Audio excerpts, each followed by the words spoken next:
धनगर समाजाला आदिवासींमधून आरक्षण देऊ नये यासाठी आदिवासी आमदार आणि खासदारांनी मंत्रालयात आंदोलन केलं। थेट मंत्रालयातल्या संरक्षक जाळीवर उतरत या आमदारांनी आंदोलन केलं।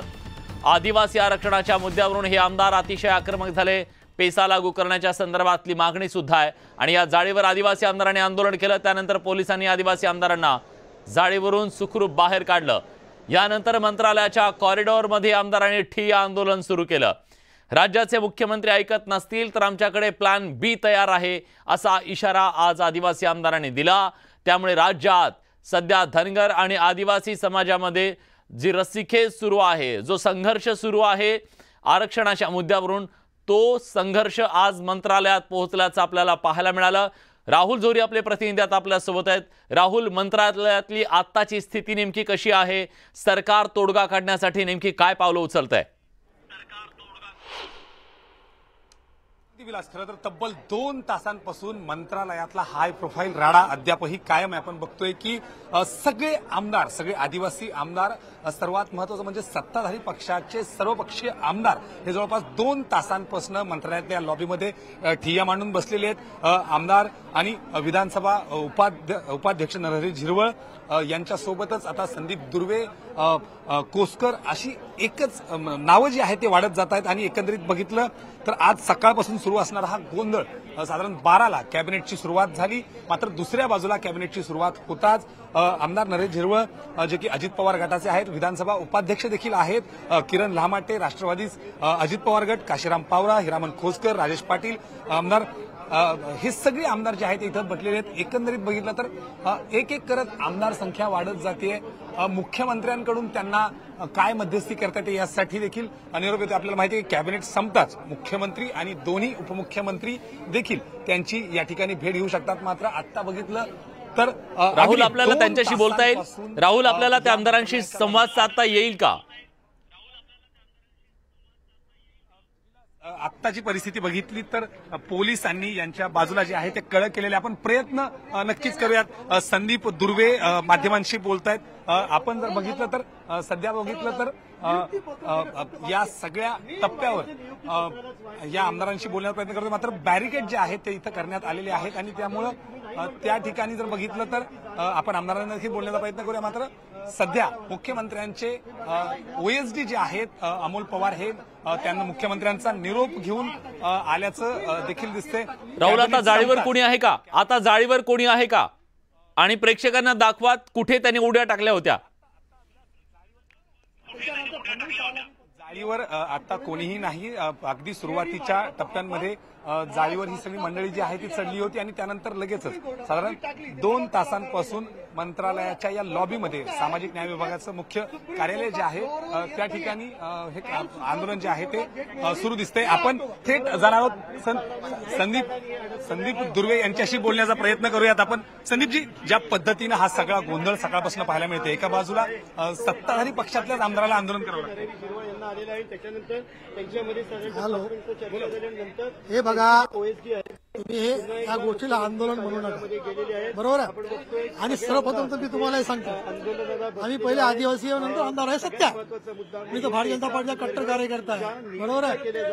हे जे काही झिरवळांनी केलं ते भावना विषयून त्यांनी केलं असेल, अशा कृत्याचं मी समर्थन करणार नाही, पण त्यांच्या भावना लक्षात घेतल्या पाहिजे, बरोबर आहे? आणि या गोष्टीचा आपल्या मार्फत मी पूर्ण महाराष्ट्राला सांगू इच्छितो की या गोष्टीचा राजकीय फायदा घेण्याचा महाभकास आघाडीनं काँग्रेसवाल्यांनी मुळीच केलं आणि प्रयत्न करू नये, कारण या काँग्रेसवाल्यांनी काहीच केलं नाही।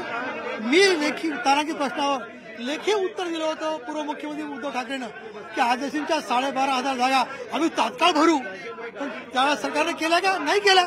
मग यावेळेस सरकारमध्ये आल्यानंतर सुप्रीम कोर्ट आधी केस घेऊन स्टे आला। मग फडणवीस साहेबांना मी पत्र लिहिलं की आपण महाराष्ट्र शासनातर्फे सुप्रीम कोर्टाला विनंती करू की सुप्रीम कोर्ट प्लीज आम्हाला परमिशन द्या की तुमच्या अधीनस्थ राहून हा नियुक्ती पत्र देण्याचा आपण आम्हाला परवानगी द्यावी।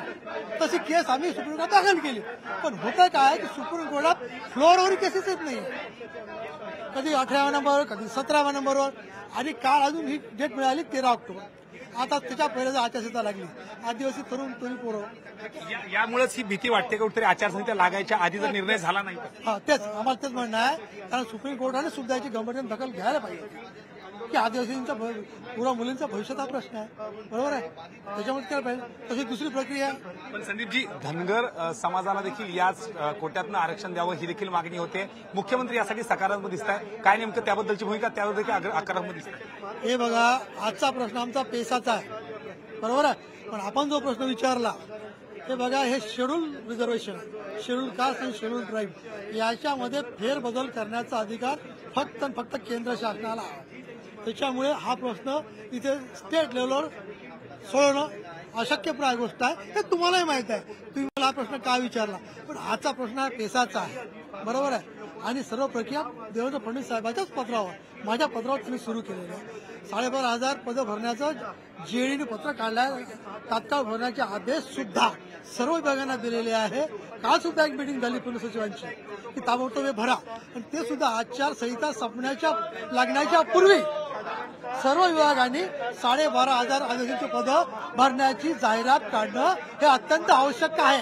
कृपा करून काँग्रेसवाले, उभाटावाले, वरट्टीवार आपण केवळ वेळा प्रयत्न या घटनेचा फायदा घेण्याचा प्रयत्न करू नये. आपण आदिवासीसाठी काहीच केलेलं नाही. एकंदरीत महाविकास आघाडीनं कुठेतरी याचं राजकारण करण्याचा आणि राजकारणासोबतच कुठेतरी या सगळ्याचा राजकीय फायदा कोणाला मिळणार नाही. कारण सर्वाधिक काम जे झालं ते अर्थात आमच्या काळात झालं, आणि पेसा अंतर्गत या 12,500 पदांच्या संदर्भातली जाहिरात तात्काळ काढावी यासाठीचे आंदोलन आपण बघतोय की सलग 2 तास विलास 12 वाजल्यापासून हा सगळा गोंधळ सुरू. एकीकडे कॅबिनेट सुरू झाली तर दुसऱ्या बाजूला मात्र या आमदारांनी या ठिकाणी ठिय्या मांडला.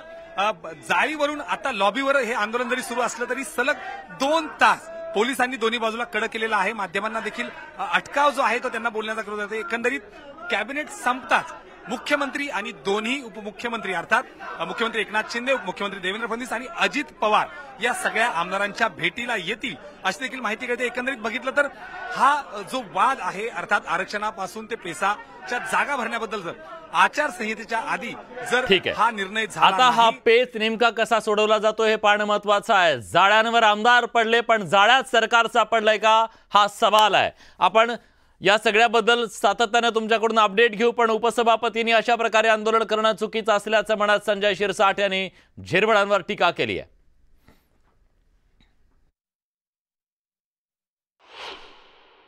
उपाध्यक्ष पदावर आजही विराजमान असलेल्या झिरवळांनी असं कृत्य करणं मला वाटतं ते शोभनीय नाहीये. कार्यकर्त्यांनी जर केलं असेल तर ते एक वेगळा भाग असू शकतो, पण पदाधिकाऱ्यांनी असं करणं हे योग्य नाहीये. त्यांच्या मागण्याचा निश्चित सरकार विचार करत आहे. आपणही त्यांनी सुद्धा आता मंत्रिमंडळाची बैठक जेव्हा संपेल त्यांनी मुख्यमंत्र्यांशी भेटावं. मुख्यमंत्री त्यांना आवर्जून भेटतात हे त्यांना सुद्धा कल्पना आहे.